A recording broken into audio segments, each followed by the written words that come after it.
Candidato, você diz que defende as famílias brasileiras, mas você não respeitou a dor das famílias que perderam um ente querido na pandemia. Que você não respeita as mulheres brasileiras, isso todo mundo já sabe. Mães hoje têm que explicar para os seus filhos o que significado das palavras chulas e até de palavrões que você fala todo o tempo. Mas ter coragem de cortar dinheiro da merenda escolar e da creche, a pergunta que eu faço a você é o seguinte: por que o seu governo não dá prioridade às crianças no Brasil?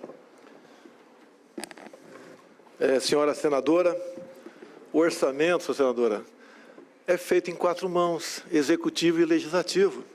Não é justa, não é verdadeira essa acusação de cortar dinheiro para merenda, porque o orçamento não foi votado ainda. A senhora vai ter uma chance de ouro agora, já que a senhora fala tanto no orçamento secreto como o esquema de corrupção no Brasil. A senhora votou para derrubar o meu veto ao orçamento secreto.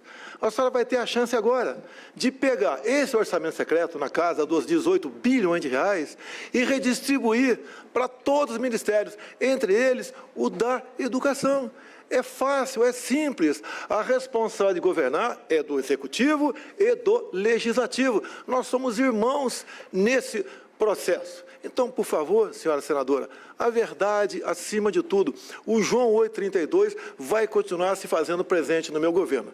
Agora, ofender as mulheres, falar palavrão, eu falo alguns palavrão sim, mas não sou ladrão. Eu não defendo, por baixo dos panos, um outro candidato que já foi condenado, cumpriu cadeia e agora está, por favor, aí disputando a presidência, se ausentando aqui. Então, essa é a nossa diferença. Eu defendo as mulheres, não da boca para fora, eu defendo de fato. A senhora não defendeu 2 médicas que foram na CPI da Covid, foram maltratadas, pisoteadas pelos seus colegas, e a senhora não fez nada. Eu recebi violência política de seus ministros e não vi o senhor em nenhum momento fazer uma defesa das senadoras que foram agredidas na CPI. Mas você é um péssimo exemplo, porque, além de tudo, mente em cadeia nacional. Vamos aos fatos. Você não trabalha, anda de jet ski e moto e não conhece a realidade do Brasil. Por isso é que disse que o Brasil não tem fome. Ora, candidato, você cortou mais de 90% dos programas do dinheiro para casas populares, para delegacias da mulher, tirou dinheiro de creches e de escolas, assim, sabe para quê? Para pagar orçamento secreto, para comprar apoio no Congresso Nacional. Isso é corrupção. Hoje as nossas crianças estão comendo bolacha e suco em pó. No meu governo vai ser diferente. Eu não terei um governo corrupto como o do senhor e o do PT. Eu dou importância e respeito às crianças do Brasil. Por favor, o tempo, a tréplica. Senadora, a senhora derrubou o veto do dito orçamento secreto. Esse orçamento é totalmente administrado pelo relator. Ora do Senado, ora da Câmara. Eu não tenho a relação dos parlamentares que usam desse recurso. O ano passado a senhora usou desse recurso. A sua atual vice, no corrente ano, usou também desse recurso. Não repita a questão de creche, etc, etc. O orçamento, repito, não é eu não faço, não é um decreto. O orçamento é uma lei. E para ser lei, passa pelo parlamento. A senhora, repito, só tem uma chance enorme, maravilhosa de, agora, né, como parlamentar, pegar dinheiro desse dito orçamento secreto e mandar para essas áreas carentes. A minha pergunta é dirigida ao candidato Bolsonaro. Pois não. Candidato Bolsonaro, o Brasil está cansado de ver escândalos de corrupção drenando o dinheiro do povo brasileiro. E o campeão de escândalos de corrupção, como nós sabemos muito bem, é o presidente Lula. Os maiores escândalos de corrupção do mundo. Aliás, todo o abecedário tem nome. Mensalão, Petrolão, pode escolher a letra, tem um escândalo de corrupção do Lula. Eu queria saber o que o senhor fez no seu governo para combater a corrupção e o que fará para tirar a corrupção das manchetes do jornal. Nós tiramos, Dávila, a corrupção das manchetes. 3 anos e 8 meses, você não vê escândalo de corrupção no meu governo. Quando acusam, tipo uma CPI da Fajuta aí, do Senado, falam suposições. Tentaram pegar uma propina na vacina tal. Nada foi pago, nada foi comprado dessas empresas. Então, nós demos o exemplo, como, Dávila? Escolhendo pessoas corretas para estar à frente dos ministérios. Nós não aceitamos as indicações político-partidárias para ministérios, para a Caixa Econômica, Banco do Brasil, BNDES e para as estatais. Olhe, por exemplo, a Itaipu Binacional, como ela faz obra, como a segunda ponte com o Paraguai já concluída, a terceira começando lá em Porto Murtinho, a extensão do aeroporto de Foz do Iguaçu. Nós não temos corrupção. Olha os assaltos, Dávila, que haviam nos fundos de pensão das estatais. Eu estou aqui com um contra-cheque de um carteiro. Por favor, segundo a norma do debate, não é possível... Estou aqui com um contra-cheque de um carteiro, ele desconta R$510 por mês e vai descontar até 2030 para cobrir roubalheira do fundo de pensão dos Correios, que é o Postales. É a corrupção com carnê. Nós, ao colocarmos pessoas adequadas e certas, com responsabilidade e honestidade, combatemos a corrupção. Somos orgulho e me orgulho muito de ser presidente da República, onde não tem qualquer escândalo de corrupção. A réplica, candidato Dávila. Bolsonaro, eu gostaria que o senhor explicasse um pouco mais o orçamento secreto, porque no primeiro ano o senhor vetou o orçamento secreto, mas depois, pressionado pelo Congresso Nacional, aprovou o orçamento secreto, onde tem as suas digitais, que hoje é muito parecido com o mensalão. Além de tudo, o senhor disputa a presidência da República e o chefe do seu partido, Valdemar Costa Neto, foi preso justamente no escândalo do mensalão. Portanto, também tem um presidiário ligado à corrupção ao seu partido. Eu gostaria que o senhor explicasse para as pessoas a diferença entre o mensalão e o orçamento secreto. Lá atrás, o ministro Joaquim Barbosa foi bem claro que eu fui um dos 3 deputados do meu partido na época que não pegava dinheiro na Petrobras. A mesma coisa, Joaquim Barbosa, dizendo que eu devolvi dinheiro dado pela JBS para mim, pessoalmente. Devolvi. E era legal aquilo. Orçamento secreto, Dávila, eu vetei. O Congresso derrubou o veto com o apoio das senadoras aqui. Eu não tenho qualquer acesso ao orçamento secreto. Então, realmente, esse dinheiro, 18 bilhões atualmente, poderia não, seria muito melhor distribuído para outras áreas do governo. Agora, pela segunda vez, você tem razão, não em tudo que você falou. Iam derrubar o veto de novo. Eu não tenho acesso, eu não sei para onde vai o dinheiro desse tal orçamento secreto. Pode perguntar para as senadoras aqui, que elas te responderão com toda certeza. Tempo esgotado, por favor. Tempo. Pergunto à senadora Simone Tebet. Candidata, o ex-presidiário Lula defendeu o aborto recentemente em entrevistas. A senhora se diz feminista. Dentro da agenda feminista está o apoio incondicional à legalização do aborto. A senhora concorda com essa agenda? Como o presidente apoiará o assassinato de bebês indefesos no ventre de suas mães? Candidato, o meu conceito feminista é muito diferente do seu conceito. Não, só existe um conceito feminista. Eu estou falando, a palavra é minha, e, por favor, me respeite. Simone, por favor. Eu gostaria que repusesse meu tempo, por favor. Pode continuar, por favor. O Vamos seu atender. conceito é diferente do meu. Sabe o que para mim é ser feminista? É defender o direito das mulheres. De ganhar iguais salários aos dos homens, porque a mulher preta no Brasil recebe até 40% menos.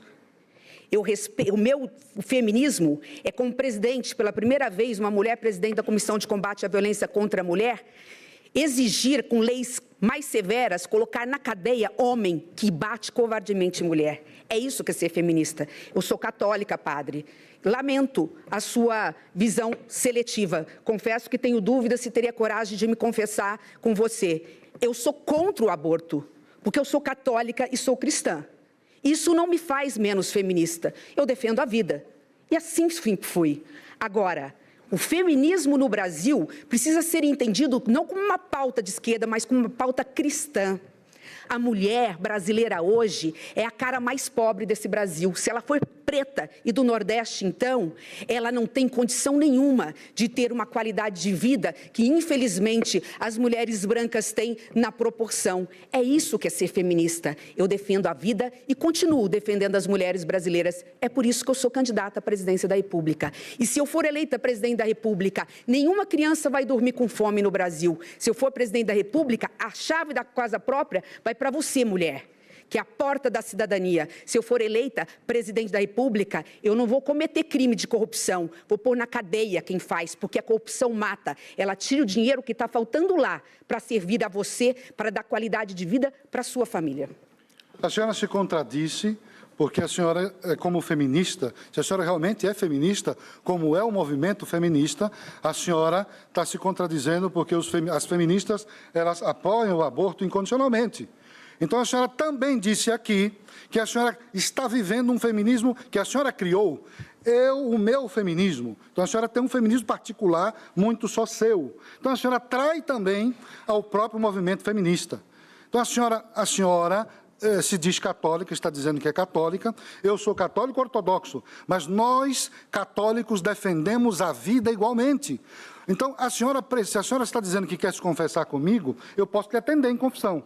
Não é? Posso lhe atender, sim. Mas a senhora não respondeu a minha pergunta. A senhora está... Tréplica. Tréplica, por favor. Eu peço desculpa a você, que é católico também.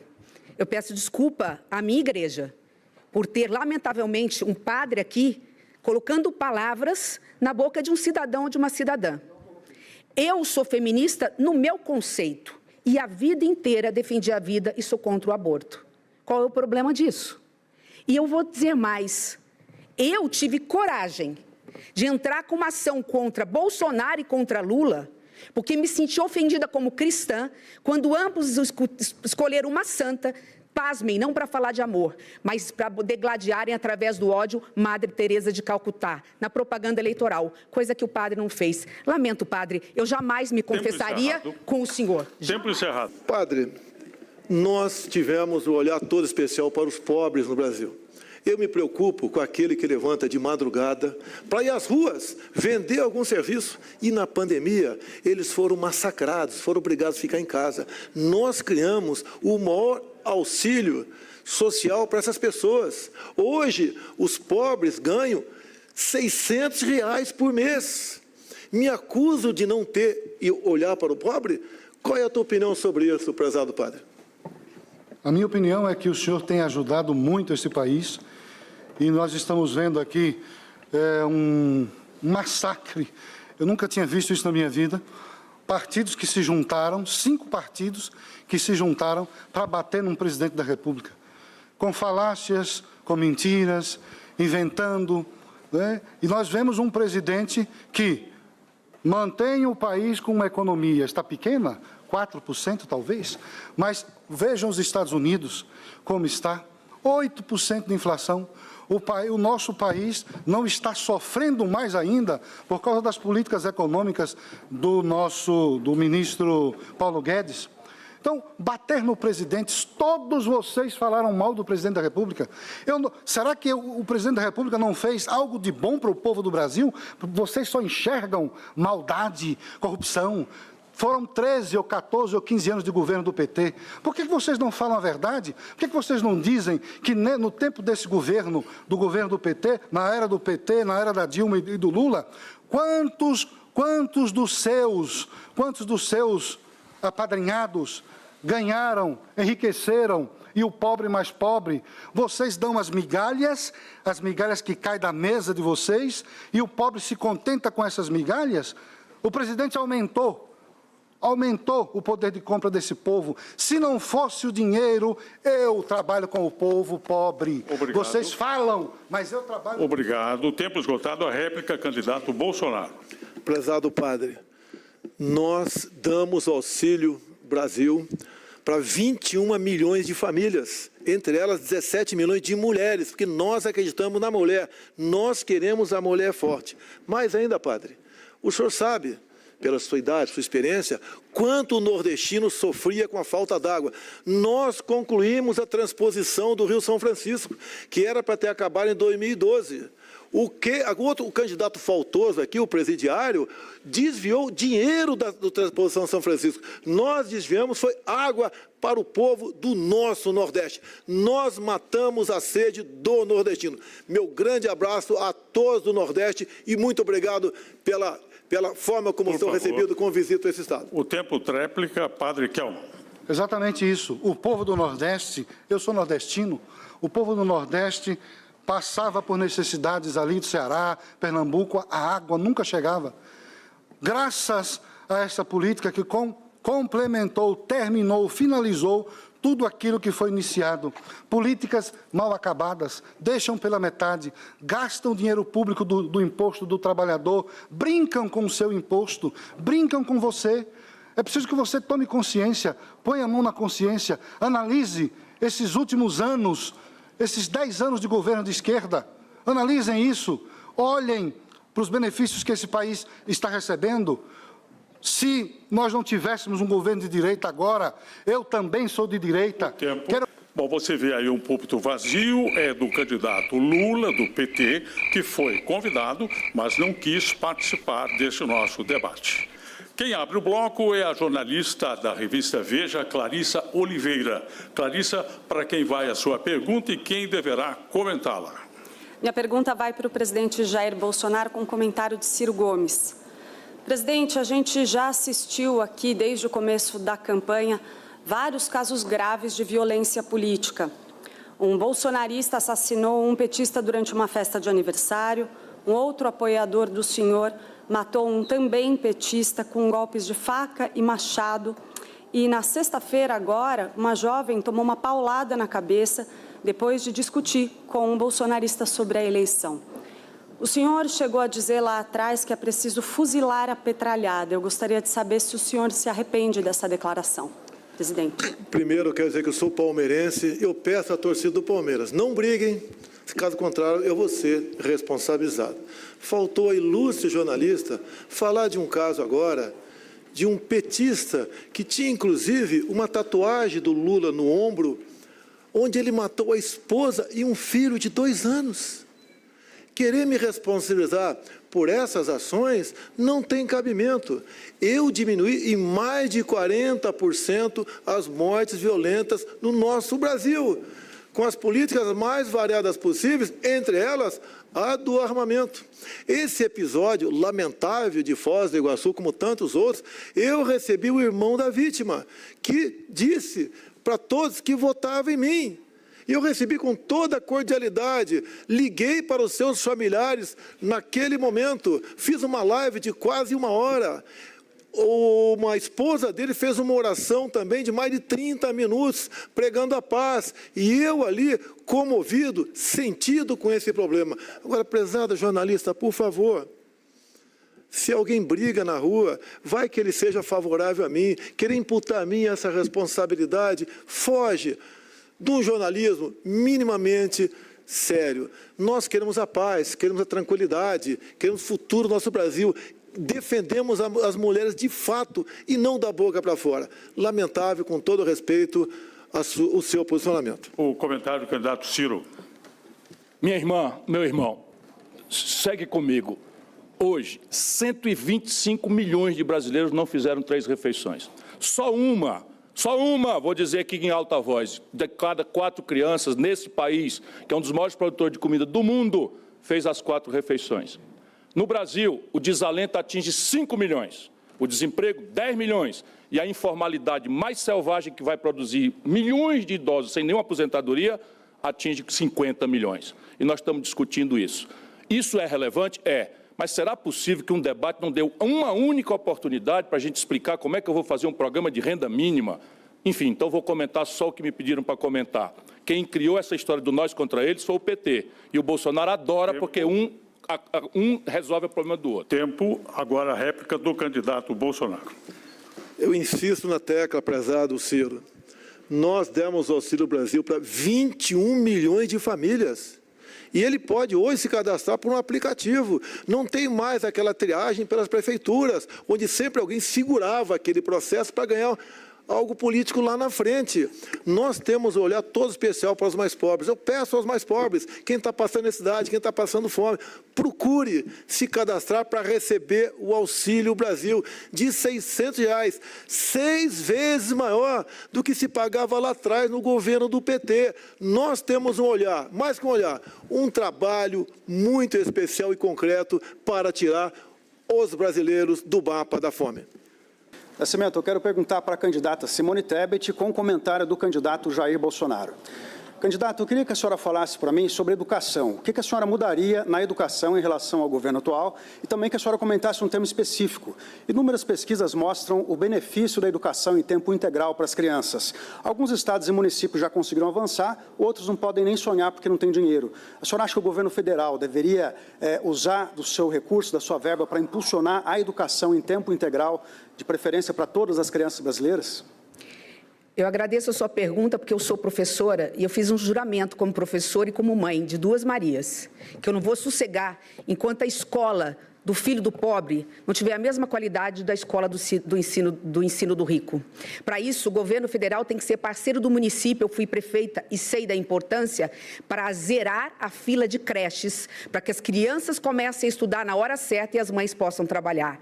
E lá, no ensino médio, que é o grande problema que nós temos dos jovens que nem estudam e nem trabalham, nós temos escola em período integral, tirar do papel a nova reforma do ensino médio que foi aprovado, com conectividade. Nós vamos pagar para essas escolas darem escola em período integral de qualidade para o nosso jovem técnico. E esse jovem que não quer, porque não tem nada de atrativo nessa escola, vai ser premiado. Sim, nós vamos pagar e já fizemos a conta. Mais ou menos 1,5 milhão de jovens que se formam no ensino médio a R$5 mil, é algo em torno de 7 bilhões. Isso não é nada, é uma gota no oceano dentro do tamanho do orçamento brasileiro. Nós vamos pagar R$5 mil para os jovens do ensino médio se formar. Sabe para quê? Porque esse ensino médio é técnico. Ele vai ter duas opções. Ou ele vai para o curso profissionalizante de 1 ano e meio e entra no mercado de trabalho, ou ele já começa a trabalhar e vai para o banco de uma universidade. Mas ele, no futuro próximo, daqui 5, 6 anos, ele não vai passar pela humilhação que seus pais passam de não ter um emprego. Comentário, candidato Bolsonaro. Aqui se promete tudo. Parece até que estamos à véspera do Natal. Nós demos o maior reajuste da história do Brasil para os professores do ensino básico. 33%. Nós atendemos realmente os professores do Brasil. São milhões de professores atendidos pelo nosso governo. Dizer também que nós estamos levando a internet para todas as escolas do Brasil. Nós agora com o 5G estamos revolucionando também o ensino do Brasil. E hoje o meu governo já alfabetiza uma criança em apenas 6 meses, quando pouco tempo atrás se levava 3 anos para alfabetizar uma criança. O governo está fazendo seu papel e reconhece o trabalho do professor e também o mérito dos alunos. Réplica, candidata Simone. Bom, eu só tenho a acrescentar que o governo que passou do PT, lamentavelmente, passou 4 mandatos. E não fez o dever de casa com a educação. A verdadeira revolução, aquela que vai efetivamente dar dignidade para as nossas famílias, é a educação brasileira. Hoje, a indústria muitas vezes quer contratar e não tem um trabalhador preparado porque ele não tem produtividade. Nós vamos mudar essa realidade. O que o PT não fez e esse governo também não faz, nós faremos. É o compromisso e o juramento de uma mãe, de uma professora que hoje está aqui porque teve a oportunidade de estar no banco de uma universidade. Educação das nossas crianças e jovens vai ser prioridade nacional pela primeira vez na história do Brasil.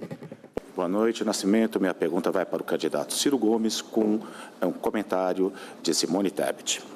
Candidato, há um preceito militar que diz ser o comandante responsável por tudo o que acontece no quartel, pelo que sabe e pelo que não sabe. Arilton Moura, aquele pastor acusado de pedir ouro para liberar verba na educação, foi recebido 35 vezes no Planalto na gestão Bolsonaro. Qual o papel do presidente no que acontece no Planalto e no governo? É como no quartel. Tem que ser responsável por tudo que acontecer no governo. Porém, para ser honesto, o presidente não é onisciente. Ele sempre será vítima, possivelmente, de alguém que traiu. Qual é a questão? A questão aqui é qual é a atitude que o presidente toma diante da notícia reiterada. O que eu vi naquele caso, como em muitos outros, foi, infelizmente, o presidente elogiar o corrupto, passar pano para o corrupto, como diz a juventude, e passar esse sinal horrível de que corrupção que importa no Brasil, e era só isso que eu gostaria de fazer. Eu estou aqui do lado do presidente da República, sabe? Fui ministro do Lula, que se ausentou porque acha que não é importante dar satisfação para ninguém, e eu não quero que as pessoas entendam que eu estou atacando um ou outro. Não é isso. A questão é a devastadora consequência da corrupção, premiada pela impunidade, na destruição da confiança do nosso povo, na democracia e na política, que é a sua linguagem. Essa é a minha angústia. O Brasil botou na cadeia 2 presidentes, Temer e Lula, caçou 2 presidentes, Collor e Dilma, e está desmoralizando o outro presidente. Não é possível que a gente não entenda que essa modelagem está errada, e é isso que eu quero me propor. Sair, sabe, dessa futrica que não bota comida no prato de ninguém, porque é o que mais me dói, que não gera emprego, para a gente discutir alternativas práticas, e esse país tem generosas possibilidades. Procure conhecer cirotv.com.br, porque hoje eu tinha vontade de, sabe, de detalhar os projetos e, infelizmente, corrupção, corrupção, corrupção, corrupção. Comentário, candidata Simone. É isso, gente. Na realidade, a corrupção, ela mata. E aquele que sabe que está acontecendo corrupção no seu governo e não toma nenhuma providência é responsável. Aquele que não demite sumariamente o seu ministro que está envolvido em escândalos de corrupção é tão omisso quanto, é tão responsável quanto. Não tem corrupção? Eu estava lá na CPI da Covid. Eu vi. Eu tenho provas. O contrato da Covaxin, quando autoridades do Ministério da Saúde perderem foro privilegiado, eles vão responder na Justiça. Lá no Ministério da Educação, tem dinheiro, denúncias de dinheiro em pneus sendo distribuídos. Mais do que isso, já que nós estamos... Eu peço desculpa, o tempo acabou. Réplica, candidato Ciro. Eu lhe dou 10 segundos, senadora, conclua. Eu agradeço, Ciro, mas você tenho certeza que vai falar melhor do que eu. Obrigada Não pela apoiada, gentileza. certamente falará melhor do que eu. Mas deixa eu dizer, veja, o Brasil, brasileiro meu irmão, brasileira minha irmã, pagou no governo Bolsonaro, nos últimos 12 meses, 500 bilhões de reais. Toda a pancadaria merece o Jair Bolsonaro, e o padre Quemon está zangado com isso e tal, não sei o que e tal. Não, zangado não, reclamou. Mas deixa eu dizer para vocês, esta é a mais profunda e grave corrupção brasileira. Do Lula para cá, o nosso país tirou do seu bolso, irmão brasileiro, 7 trilhões de reais só de juro. Você imagina, 7 trilhões de reais faria do país um grande país de classe média se não fosse esse orgânico sistema corrupto que domina o Brasil. Esse é o ponto, não é Chico, Maria ou Manel. Agora,